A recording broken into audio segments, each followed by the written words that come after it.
I'm Emily Lewandowski for IndyCar.com, and I am here at the Dreyer and Reinbold Racing Garage with Dreyer Hildebrand, who has just recently announced that he is going to be driving for Dreyer and Reinbold Racing in the IZOD IndyCar Series. Now, JR, we're going to look at a little bit more of what you do for fun. Racing is your passion, but can you tell us a little bit more about who you are as a person?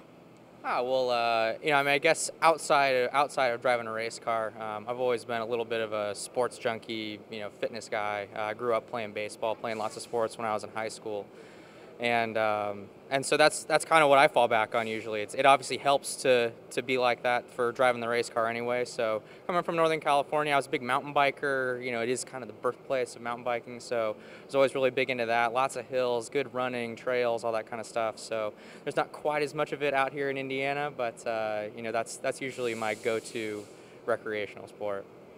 For living in California in 10 years from now, would you want to still stay out there, or would you want to be somewhere else around the world? It's a little bit hard to say. I mean, I consider myself to still be pretty young, so I think there's a lot of places that I haven't seen yet. But right now, if I could pick a place to go back to, I'd go back to San Francisco Bay Area. I mean, grew up there, I love it, everything about it. So for sure, over being in LA or something like that, I'd head back up north.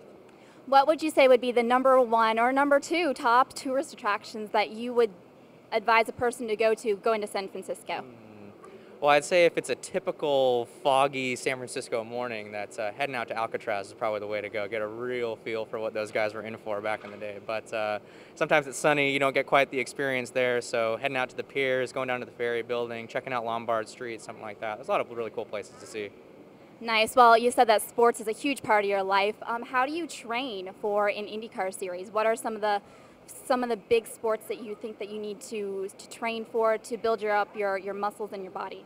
The thing about driving an IndyCar versus playing another sport is that you can't really practice it all the time. You play basketball, you can go shoot hoops, whenever you want. When I played baseball, you can practice playing baseball every day. You can't really do that driving a car.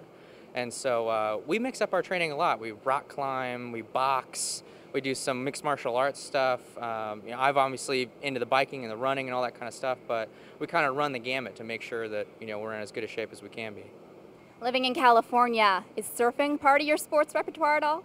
It never really was. Being up in the north, it is freezing cold out on the water. So that wasn't ever something that was high on my list. I'm not really a morning person, and man, you got to get out there early to catch the swell. So I usually waited until the afternoon, got on my bike, went and hit the hills. Definitely more of a mountain person than a beach goer, but I think it's something that, looking back on it, I'd like to get into a little bit more nowadays. So we'll see.